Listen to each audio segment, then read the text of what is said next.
안녕하세요. 오늘도 사연살롱을 찾아주셔서 감사합니다. 저는 40 초반의 투자 컨설턴트로 활동하고 있는 사람입니다. 얼마 전 한 방송국에서 투자 관련 방송을 마치고 나오던 길에 한때는 제 가족이었던 사람들과 마주쳤습니다.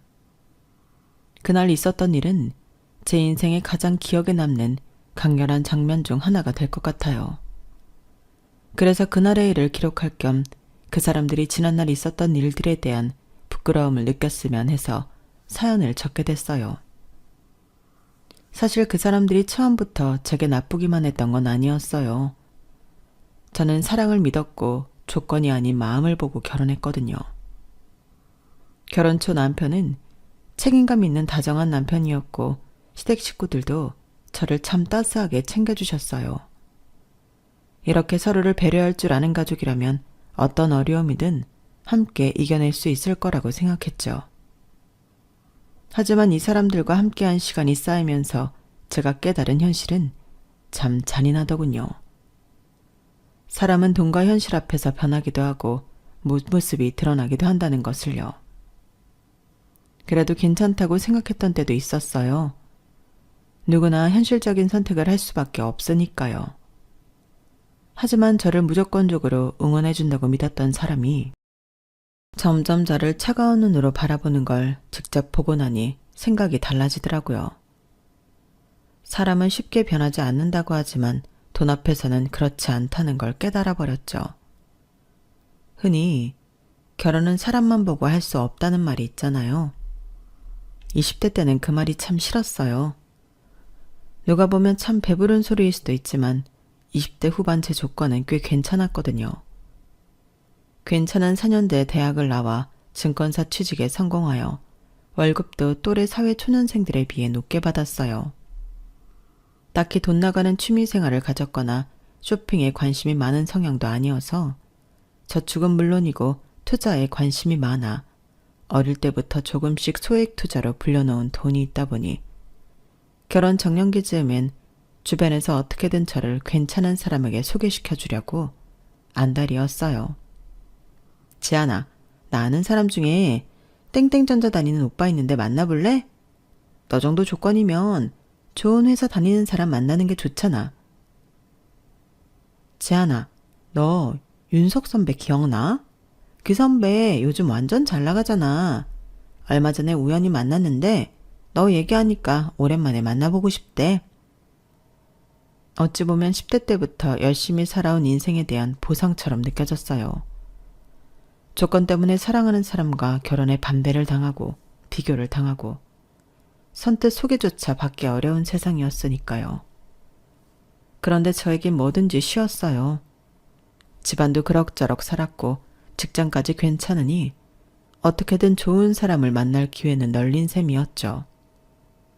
하지만 그렇게 저랑 조건이 비슷한 괜찮다는 사람들을 몇 번 만나 연애를 하고 나름대로 깨달은 점이 있었어요. 조건으로 만난 사이는 정말 조건이 중요하다는 걸요. 2년 정도 사귀었던 애인과 장난 반 진담 반으로 결혼 이야기를 했던 적이 있어요. 그래도 당신이 나보다 연봉이 높으니까 대출도 당신이 받아야지. 물론 결혼은 현실이지만 결혼 이야기가 나오자마자 대뜸 대출을 누구 명의로 받아야 하는지 이야기하는 애인에게 너무 실망스럽더라고요. 결혼 전부터 손익부터 따지는 듯한 태도에 실망하고 다른 애인을 만나봤지만 그 사람도 마찬가지였어요. 당신이랑 결혼하면 내가 먹여 살려야 할 걱정은 없으니까 참 좋아. 힘들면 언제든 직장 관둬도 될 것 같고. 물론 그렇다고 관두겠다는 얘기는 아니니까 걱정 마. 그런 말들이 왜 그렇게 상처고 부담인지 모르겠어요. 물론 사람이다 보니 서로의 조건을 아예 안 볼 수는 없겠지만 그래도 최소한 이런 사적이고 친밀한 관계에 있어서는 조건보다는 저라는 사람 자체를 봐주길 원했어요. 그래서 제 연애의 끝은 항상 상대방이 저보다는 제 조건만을 보고 있었다는 것을 깨달았을 때 끝났어요. 그렇게 몇 년을 실패한 연애로 보내고 나니 어느 순간 사람을 만나는 게 어렵게만 느껴지더라고요. 주변에서는 너 조건도 괜찮은데 왜 결혼을 안 하냐며 걱정 어린 말들이 많았지만 그땐 별로 듣고 싶지 않았어요. 그래서 한 번은 휴가를 받아 훌쩍 혼자 여행을 떠났는데 그곳에서 지금의 남편을 만나게 됐어요. 녹차 아이스크림이 유명한 관광지에서 아이스크림을 먹다가 신발 위에 엎어 난처해하고 있는데 옆에 앉아있던 남편이 휴지를 건네줬죠. 아, 감사합니다. 뭘요? 혼자 오신 거예요? 네, 그쪽은요? 저도 혼자 왔어요. 나이가 또래일 것 같은데 다음엔 어디로 가세요? 행선지 겹치면 같이 다니실래요? 혼자 다니면 좋을 줄 알았는데 영 심심해서. 사교성 좋고 친절한 성격에 이끌려 저도 모르게 남편과 동행을 하게 됐어요. 여행지에서 서로 이름도 나이도 직업도 모른 채로 하루를 같이 다니다 보니 기분이 묘하더라고요. 이 사람은 나에 대해 아무것도 모르는데도 한없이 자상했어요.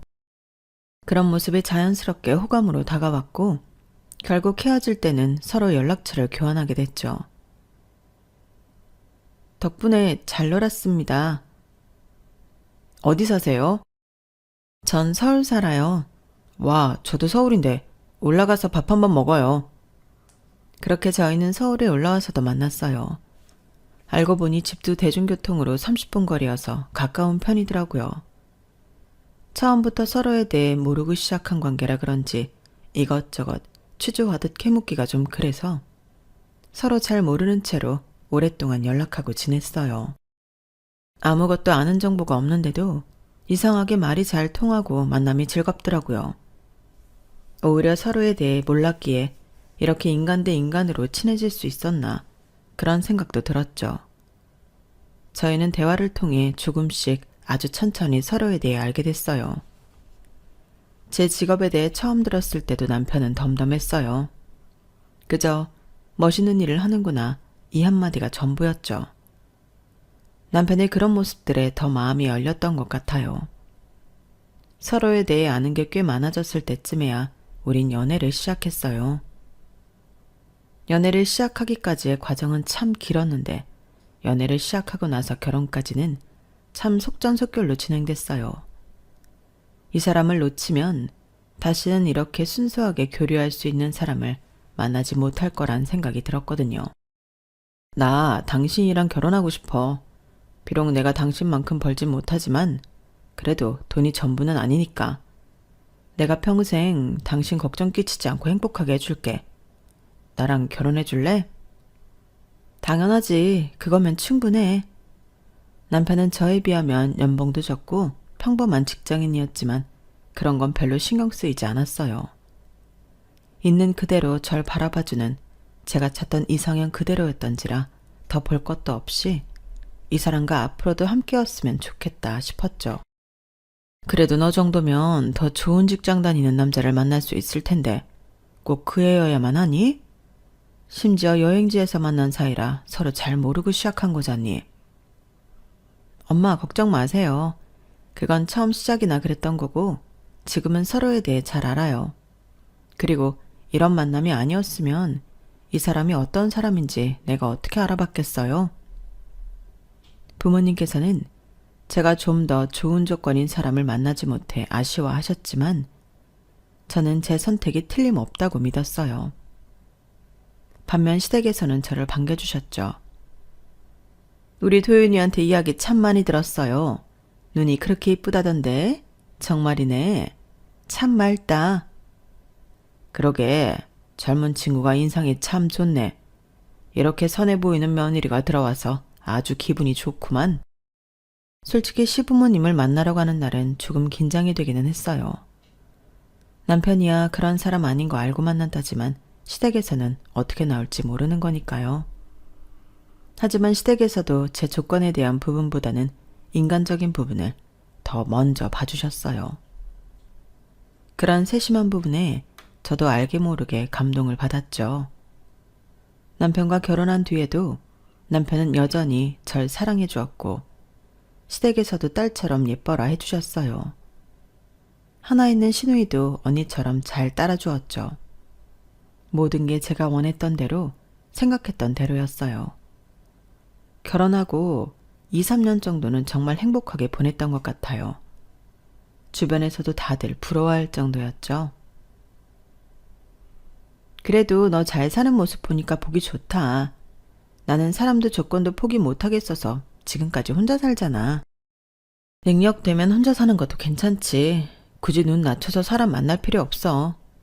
물론 나도 어떻게 보면 조건 부분은 조금 접고 들어간 거지만 그래도 나는 이 사람 안 만났으면 이렇게 행복하지 못했을 것 같아서 후회 없어. 하지만 그 행복은 결혼 3년 차로 접어들면서 조금씩 균열이 가기 시작했어요. 여보, 나 임신이야. 뭐? 정말? 세상에, 우리 이제 부모가 되는 거야? 저희 사이에 딸아이가 생겼고 아이가 생기면서 얻은 행복은 무엇과도 비교할 수 없었지만 그만큼 제 생활에도 변화가 생기기 시작했어요. 여보, 나 몸이 안 좋아서 슬슬 휴직 써야 할 것 같아. 그래? 그래도 아이 낳고 나면 한동안 복직 못할 텐데 할 수 있는 데까지는 일 더 해보는 게 낫지 않겠어? 나도 그러고 싶어서 노력해보려고 하는데 업무도 집중이 잘 안 돼서 오히려 회사 다니는 게 민폐인 것 같아. 뭐 아쉽지만 당신 컨디션이 먼저니까 당신이 원하는 대로 해. 아이가 생기고 배가 불러오기 시작하면서 컨디션이 급격히 안 좋아져 바로 휴직을 쓰게 됐어요. 출산을 하고 10달 동안 품고 있던 딸아이의 얼굴을 보니 말로 표현할 수 없을 만큼 기뻤지만 산후조리를 마치고 나온 뒤부터는 완전히 달라진 현실을 마주해야 했죠. 임신한 동안 찐 살은 생각보다 쉽게 빠지지 않았고 툭하면 금방 우는 아이를 달래느라 잠을 제대로 자지 못하는 나날들이 많아지니 점점 정신이 몽롱해지더라고요. 매일 회사에 나가 생산적인 업무를 하던 예전과는 달리 하루 종일 집에 틀어박혀 말 한마디 통하지 않는 아기를 돌보고 있는 게 생각만큼 쉽지가 않았어요. 누군가 제대로 된 대화를 할 수 있는 시간은 오로지 남편이 퇴근하고 집에 와 머무르는 몇 시간뿐이었어요. 남편은 최대한 육아를 도와주려고 했지만 물리적으로 가능한 시간이 많지 않으니 그런 부분은 저도 이해가 됐어요. 하지만 나중에 직장에 복직하게 됐을 때도 이 생활을 유지할 수 있을지 의문이 들더라고요. 신혼 초만 해도 친정 부모님이 옆 동네에 계셔서 아이를 낳으면 친정 부모님이 몇 년간 돌봐주시기로 했지만 전셋집 문제로 인해 몇 달 전 친정 부모님께서 이사를 가시게 되었거든요. 그래서 도움의 손길은 기대할 수 없는 상황이었어요. 그래서 아이를 보면서 제가 하는 일을 프리랜서로 전향할 수 있는 방법을 공부하기 시작했어요. 나름대로 잘하고 자신 있는 분야가 투자여서 그 분야로 독립할 수 있는 방법을 찾기 위해 노력했죠. 다행히 그동안 다녔던 직장과도 관련이 있었고 어릴 때부터 관심을 두고 꾸준히 공부해오고 있었기에 본격적으로 투자 컨설턴트를 준비하기 시작했어요. 하지만 아이를 보면서 준비하는 게 체력적으로 쉽지만은 않았기에 의욕만큼 속도가 나지는 않았죠. 게다가 아이를 낳고 나니 욕심이 생기더라고요. 내 아이를 키우고 교육시키는 데 있어서 남들에게 뒤처지게 하고 싶지 않다는 욕심이요. 그래서인지 저는 남편도 조금은 욕심을 내주길 바랬던 것 같아요. 여보, 연봉 협상할 때 되지 않았어? 올해도 이야기가 없어? 아, 얘기는 당연히 해봤지. 그런데 지금 회사 상황이 썩 좋지 않아서 인상하기엔 어려운 모양인가 봐. 뭐? 올해도? 그래도 당신이 그 회사에서 일한 세월이 얼만데. 그러니까 좀 아쉽긴 해도 어쩔 수 없지. 그래도 회사에서 입지가 안정적인 게 어디야.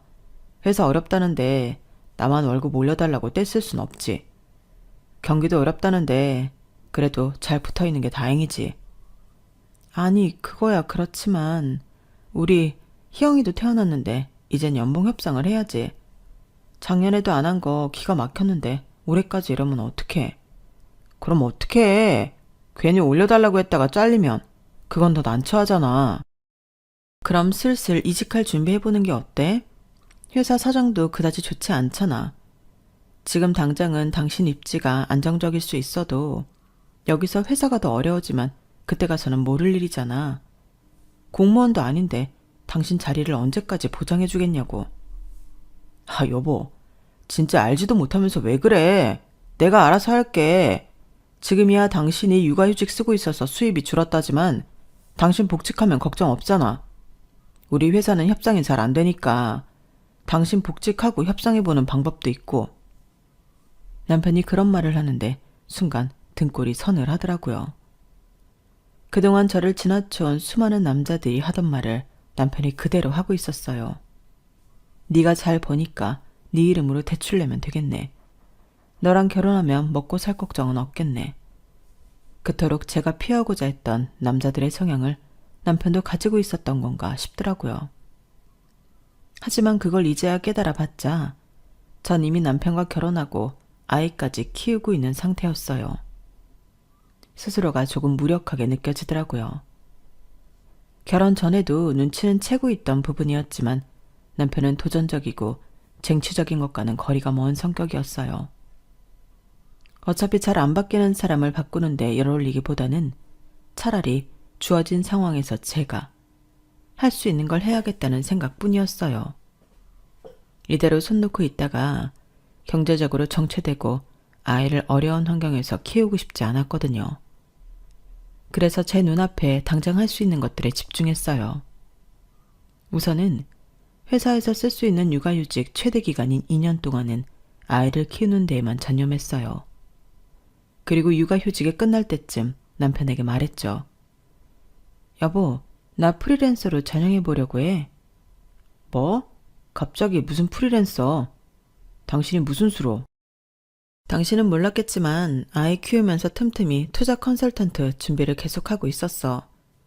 이제 본격적으로 활동을 해보려고 해. 뭐라고? 투자 컨설턴트? 그런 건 뭐 아무나 해? 누가 당신 시켜준대? 대체 멀쩡한 좋은 직장 놔두고 갑자기 웬 헛꿈이야? 헛꿈이라니. 당신 언제는 내가 뭘 하든 응원해준다면서. 지금 그 말은 날 못 믿는다는 뜻이야? 못 믿는다는 게 아니라 현실적으로 생각을 해보자는 거지. 현실적으로 생각해서 결정한 일이야. 내가 회사에 가고 집에 없으면 아이는 누가 돌봐? 시터를 쓴다고 해도 당신은 안심이 되겠어? 시댁이나 친정에서 도와줄 수 있는 상황도 아니고 불안해서 남의 손 빌려서 아이 키우고 싶지 않아.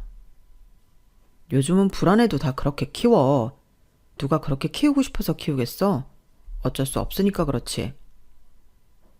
그러다 애가 잘못되기라도 하면 이렇게 어리고 애착 관계가 중요한 시기에 운 나빠서 시터 잘못 만나면 아이의 인생이 달라질 수도 있는데 난 어쩔 수 없다는 말로 아이 인생을 걸고 도박하고 싶지 않아. 그래서 당신이 프리랜서로 전향하는 게 아이를 위한 길이라는 거야? 그냥 집에서 애만 보는 생활에 익숙해져서 복직하기 싫었던 핑계는 아니고? 그 말을 들으니 눈물이 왈칵 쏟아지더라고요. 그동안 아이를 재우고 남들이 흔히 말하는 육퇴, 즉 육아 퇴근 후 시간까지 불태워 자기 개발에 힘을 쏟았던 제게는 너무 모욕적이고 서러운 말이었어요. 가장 가까이서 절 지켜봐온 사람이 어떻게 이렇게 나를 몰라줄까 싶었어요. 당신은 내가 정말로 그런 사람으로 보여? 난 언제가 됐든 당신보다 아이 더 좋은 환경에서 키울 자신 있어. 현실에 안주하는 당신에 비해 내가 얼마나 노력해왔는지는 시간이 지나고 두고 보면 알게 되겠지. 그렇게 큰 싸움 끝에 전 결국 퇴사를 했어요. 퇴사하고 나서 부부 사이는 더 급격히 찬바람이 불었죠. 대화는 줄어들었고 그나마 퇴근 후 육아를 조금이라도 참여하려고 노력하던 모습은 어디로 가고 집에 들어오면 드러누워 쉬기 바쁘더군요. 와서 아이 좀 들여다보라고 한마디 하면 왜? 당신이 육아는 전담하겠다는 거 아니었어? 이제 복직 걱정도 없는데 애는 당신이 좀 봐줘. 라든지 당신이 일 그만둬서 처음엔 싫었는데 나름대로 좋은 점도 있네. 내가 안심하고 쉴 수 있어서 좋네. 같은 소리를 했어요. 아이 때문에 큰 소리도 못 내고 싸우는 일이 반복되던 어느 날이었어요. 퇴사하고 첫 명절, 시댁에 인사를 드리러 갔는데 저를 보는 시부모님의 태도가 평소와는 묘하게 다르더라고요. 어머님, 아버님, 저희 왔어요. 평소라면 환한 얼굴로 저를 반겨주셨을 두 분께서 저를 무슨 식모 취급하듯 눈길도 제대로 안 주시더니 제 품에 안겨있던 딸아이만 빼앗아가듯 번쩍 들고 가시더라고요. 아우, 우리 희영이 왔어? 할아버지 할머니 보고 싶었지? 처음엔 그 태도가 단순히 제 착각인 줄로만 알았어요. 내내 남편과 사이가 안 좋았기에 괜히 기분 탓이겠거니 싶었죠. 하지만 식사가 시작되니 시부모님께서 본색을 드러내기 시작했어요. 너 회사 그만뒀다면서. 젊은이가 일 욕심도 있고 똑똑해 보여서 좋았는데 그 좋은 직장을 왜 관둬? 다들 못 들어가서 안달인 곳을. 저도 관둘 생각은 없었는데 희영이 태어나고 직접 키워보니 생각이 조금 달라져서요. 이 작은 아이를 남의 손에 맡길 수도 없는 노릇이고 일단은 일은 다른 쪽으로 알아보려고 하고 있어요. 아, 네가 그런 생각까지 하고 있는 줄 알았더라면 차라리 희영이를 우리가 맡아준다고 할 걸 그랬나 싶네. 증권사 다니는 며느리 얻었다고 동네방네 다 자랑했는데 하루아침에 이게 뭐니? 주변에서 며느리 복 터졌다고 얼마나 부러워했는데. 이제 와서 그런 말씀하시면 뭐하나요? 이미 전 직장 그만뒀고 이대로 놀 생각이 아니라 다른 걸 준비하고 있을 뿐이에요. 그리고 아이 맡아주실 생각 있으셨으면 진작 말씀하시지 그러셨어요. 곤란할 땐 아무 말씀 안 하시더니 다른 방법 찾으니 마음에 안 들어서 그런 말씀 해보셔봤자 바뀌는 건 없어요, 어머님. 뭐야? 뭐 이런 애가 다 있어? 아니, 그렇게 안 봤는데 참 대바라지네. 예전에야 증권사 다니는 며느리라고 우리가 오냐오냐 예쁘다 했지만 지금 그래서는 국물도 없을 텐데. 마음대로 하세요. 아버님 예쁨 받으려고 증권사 다닌 거 아니니까요. 아휴, 내 뒷모가. 내가 이렇게 며느리한테 뒤통수 맞을 줄이야. 아휴. 직장을 그만두니 대놓고 저를 무시하려는 시부모님을 견디고 싶은 마음은 조금도 없었어요. 그래서 그냥 시부모님과는 대판 싸우고 다음 명절부터는 남편이랑 딸만 보냈죠. 시부모님은 제가 이렇게까지 나올 줄 모르셨는지 더 기가 막혀 하셨지만 굽혀드릴 생각은 전혀 없었어요. 여보, 그러지 말고 비위 좀 맞춰드려. 속상해서 그러신 거잖아. 내가 직장 관두고 새로운 도전을 하는 게 왜 시부모님이 속상해야 할 일이야. 내가 그럼 시부모님 때문에 해보고 싶은 일도 안 하고 아버님 어머님 원하는 대로 살면서 비위 맞춰야 해? 그런 뜻이 아니라. 아, 됐다. 말을 말자. 시댁과 사이가 나빠지다 보니 남편과도 점점 소원해졌어요. 그러는 와중에도 저는 제 할 일을 착실히 해나갔죠. 무려 컨설턴트 중이었던 5명의 고객이 투자에 성공하면서 입소문이 났고 천천히 수익이 생기기 시작했어요. 수익이 생기고 나서는 시댁에 알릴까 고민도 했어요. 수익이 생긴다는 사실을 알면 더 이상 저를 무시하지 못할 거란 생각이었죠. 하지만 생각해보니 굳이 이걸 미리 공개할 필요는 없겠더라고요. 거의 끊었다시피 한 피곤한 인연을 다시 이어갈 이유도 없었고요. 이 일을 시작하면서 조금도 응원받지 못했기 때문에 딱히 남편에게도 알리지 않았어요. 친한 친구들 몇 명만이 제가 컨설턴트로 가능성이 있다는 사실을 알고 있었죠. 요즘 잘 나가니까 여유도 생겼을 텐데 오랜만에 나가서 놀자. 그럴까? 안 그래도 이번 주에는 친정 부모님이 서울에 잠깐 와 계셔서 아이 맡길 수 있을 것 같은데. 그래, 오랜만에 옛날처럼 예쁜 카페도 가고 재밌게 놀자. 친구들과 오랜만에 약속을 잡아 나가는 길이 참 설레더라고요. 친구들은 저를 위해 5성급 호텔 브런치와 애프터눈 티 세트를 예약해뒀어요. 육아휴직을 할 때였다면 그런 비싼 곳에 가는 게 조금 부담되었을지 몰라도 수익이 괜찮게 나고 있는 상황이라 부담은 안 됐어요. 얘들아, 이런 데를 얼마 만에 와보는지 몰라. 니네 덕분에 오늘 정말 즐거웠어. 야, 우리야말로 이렇게 걱정 없는 밝은 네 얼굴 보니까 정말 기분 좋다. 이제 돈도 잘 버는데 자주 보자고. 그래, 그러자. 친구들이랑 즐겁게 놀고 나서 친정 부모님이 맡아주신 아이를 픽업해서 남편이 퇴근하는 시간쯤에야 집에 들어갔어요. 그런데 제가 들어오자마자 남편이 현관까지 달려나와 화난 얼굴을 하더라고요. 여보, 당신 어디 갔다 이제 와? 말했잖아. 윤선이랑 미진이 보러 다녀온다고. 아, 그 변호사 친구랑 사업하는 친구? 그래, 친구들 만나는 건 상관없지. 근데 당신 땡땡 호텔 갔다 왔더라? 당신이 그럴 돈이 어딨어? 뭐? 당신이 그걸 어떻게 알아? 봐, 당신이 숨긴다고 그게 숨겨질 것 같아? 남편이 핸드폰 화면을 들이밀었어요. 신우이와 나눈 메시지창에 제가 친구들과 애프터눈 티 세트를 즐기고 있는 모습이 찍혀 있더군요. 오빠, 새언니 뭐야? 오빠 돈으로 지금 땡땡 호텔 애프터눈 티 세트 먹고 있는 거야? 세상에, 여기가 얼마나 비싼데? 새언니 미쳤나봐. 아주 가관인 메시지와 함께요. 보자마자 어이가 없어서 얼굴이 굳더라고요. 왜? 당신도 깜짝 놀랐어? 세상 참 좁지. 이런 식으로 들킬 거라곤 당신도 생각 못했겠지. 내가 무슨 죄 졌어? 들키긴 뭘 들켰다는 거야.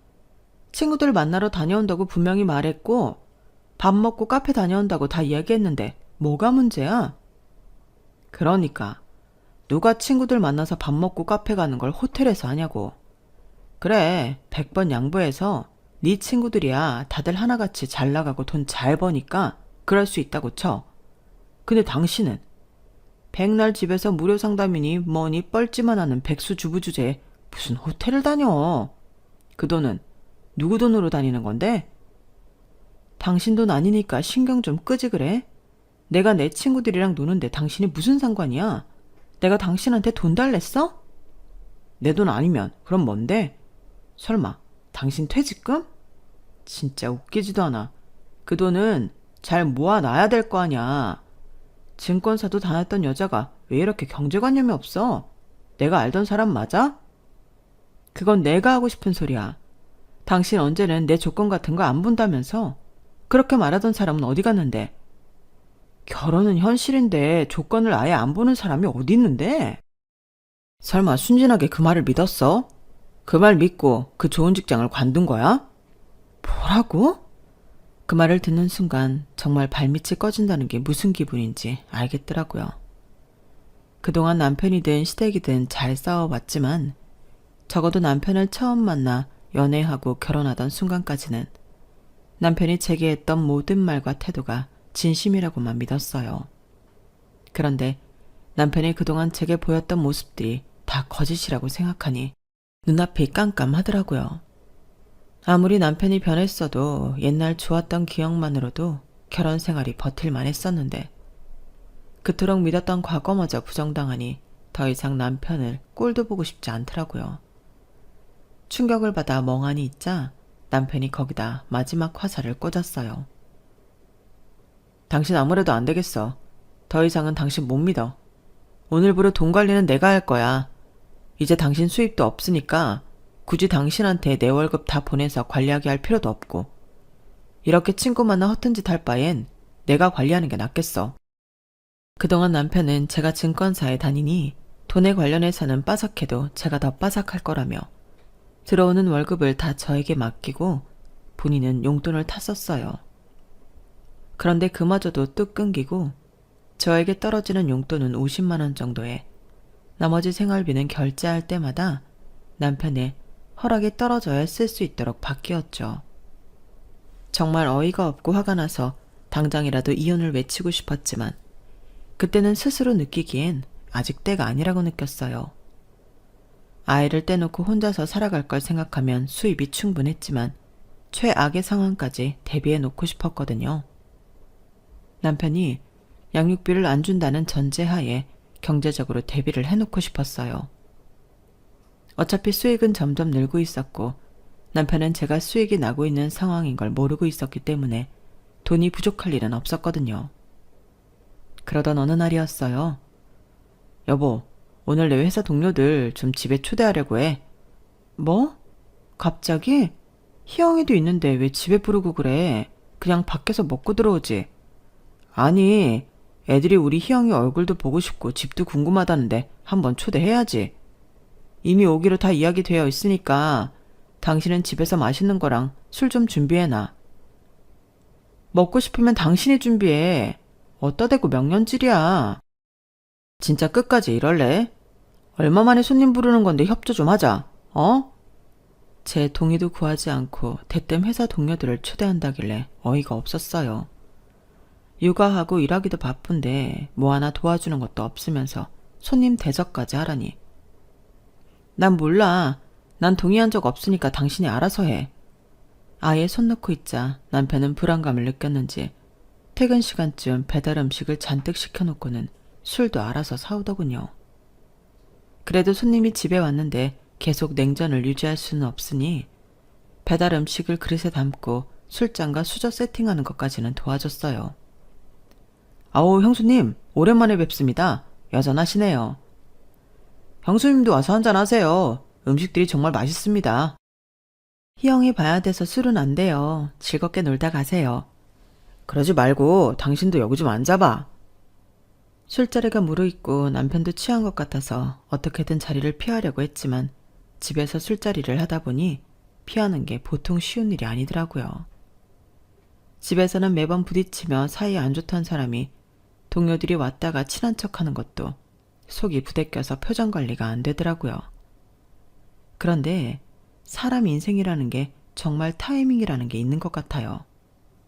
그때는 마침 수익이 점점 더 늘어 저축도 어느 정도 해놨던 시점이었고 남들은 벌기 힘든 큰 금액을 안정적으로 벌고 있던 시점이었거든요.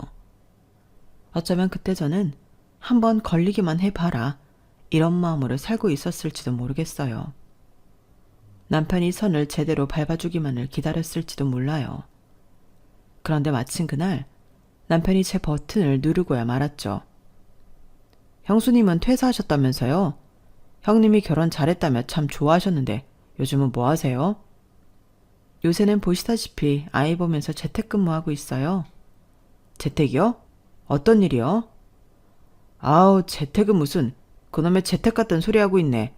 그냥 무료로 투자 상담해주고 있대. 완전 봉사활동하고 있으면서 재택은 무슨 재택이야. 사실상 가정주부지.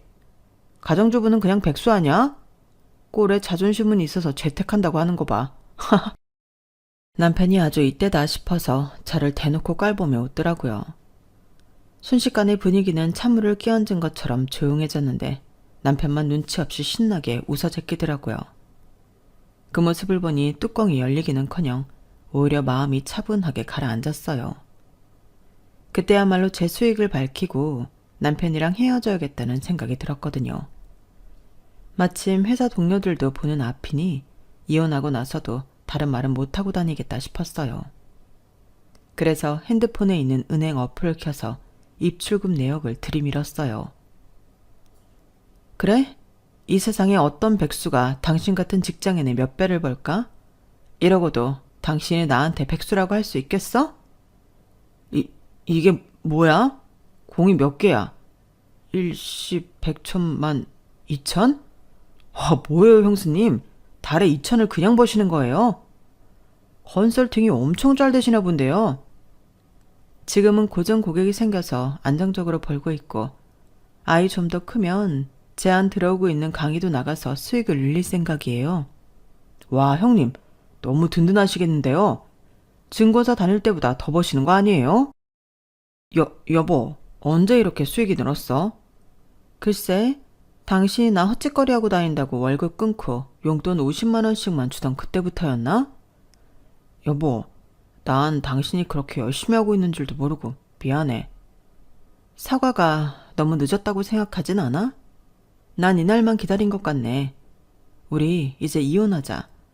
나 당신처럼 아내를 응원하고 지지해주지 못할 망정 무시하고 핍박하는 남자하고는 더 이상 같이 못 살겠어.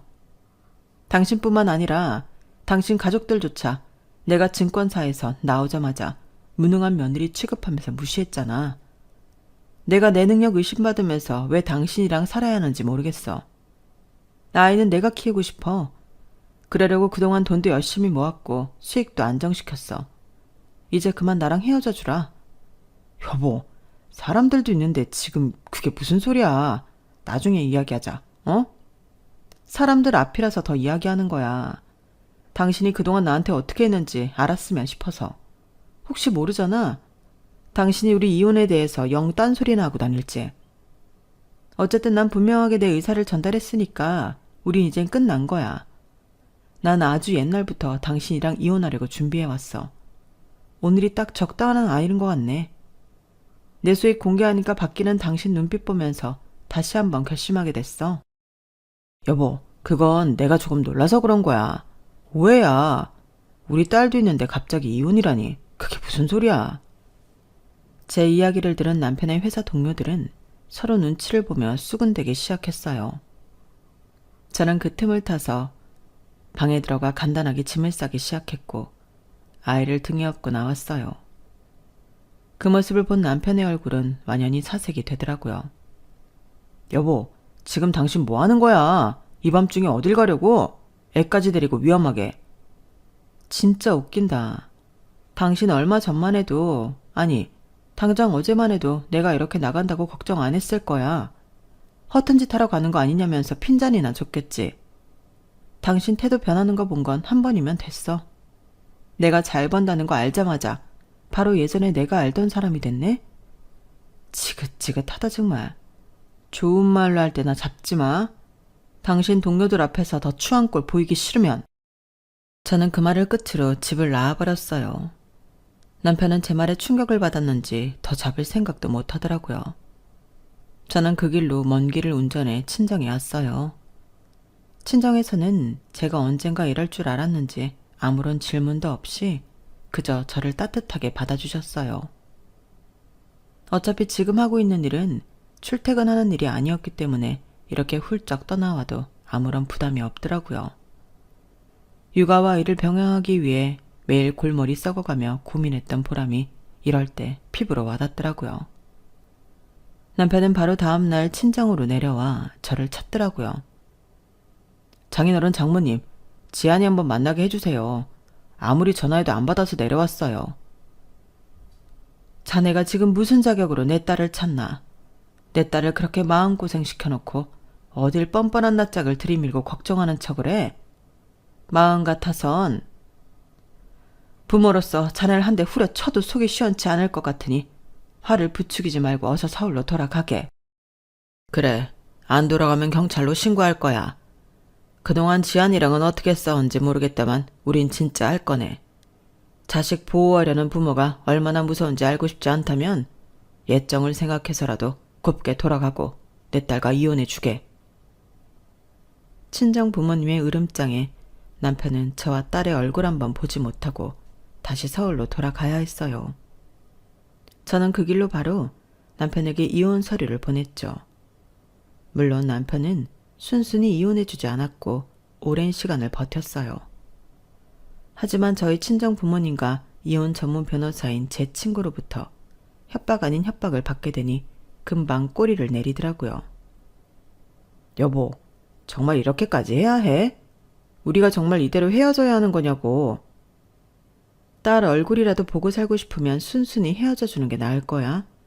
희영이는 보고 살고 싶지 않니? 마지막 통화 이후 남편은 결국 서류를 작성해 줬어요. 남편과 이혼한 후엔 전 액땜이라도 한 듯 승승장구로 잘 나갔어요. 남편 때문에 제안이 들어와도 거절해야 했던 강연들도 하나둘 나가게 됐고 의외로 제 입담이 강의에서 먹혀들어 점점 그런 기회들이 많아졌어요. 투자에 좀 관심 있는 사람들이라면 저를 모를 수 없을 정도로 이 분야에서는 유명세를 타기 시작했죠.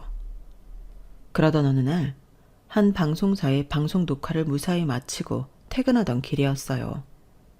추운 겨울이었는데 밖에서 어떤 사람들이 덜덜 떨면서 누군가를 기다리더라고요. 처음에는 연예인을 기다리는 팬들인가 싶었어요. 그렇지 않고서야 그 추운 날 굳이 어디 가 있지 않고 밖에서 기다리고 있다는 게 말이 되지 않았거든요. 그런데 가까이서 보니 그 사람들은 제 전남편과 전 시댁이었어요. 남편은 눈을 제대로 마주치지도 못한 채 떨고 있었고 시어머니는 저를 보자마자 손을 덜덜 떨며 말했어요. 며느라, 엄마가 너무 몰라봤다.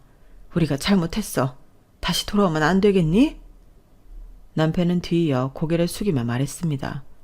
여보, 나한테 다시 한번 기회를 주면 안 될까? 나 진심으로 후회하고 있어. 이제 와서 그런 후회가 무슨 소용이겠어요. 지금 이렇게 후회하고 미안하다고 하는 것도 제가 잘 나가서 그런 거겠죠. 이 추운 날 이렇게 찾아와 주셨는데 죄송하지만 전 다시 돌아갈 생각 없어요. 다시는 그 집안의 자랑스러운 트로피 같은 며느리가 될 생각 없거든요. 전 이혼하고 나서 더 잘 돼서 행복해요. 사람은 존중을 잃었을 때 떠나는 거예요. 전 지금 어느 때보다 존중받고 있어요. 절 조금도 존중해주지 않았던 그 집으로 돌아갈 마음은 조금도 없으니까 다시는 찾아오지 마세요. 그 말을 끝으로 시댁과는 다신 볼 일이 없었어요. 가끔 아이를 보여줄 때 말고는 남편도 다시는 절 붙잡을 생각조차 못하며 조심스럽게 대하더군요. 이 일을 겪으며 결혼 생활에는 사랑도 중요하지만 서로에 대한 존중 없이는 절대 지속될 수 없는 게 결혼 생활이라는 걸 느꼈어요. 이 사연을 듣고 계신 여러분께서도 존중이 없는 결혼 생활을 하고 있다면 내 선택이 맞는지, 정말 나를 위한 인생을 살고 있는 게 맞는지 다시 한번 생각해 볼 수 있는 계기가 되셨으면 좋겠어요.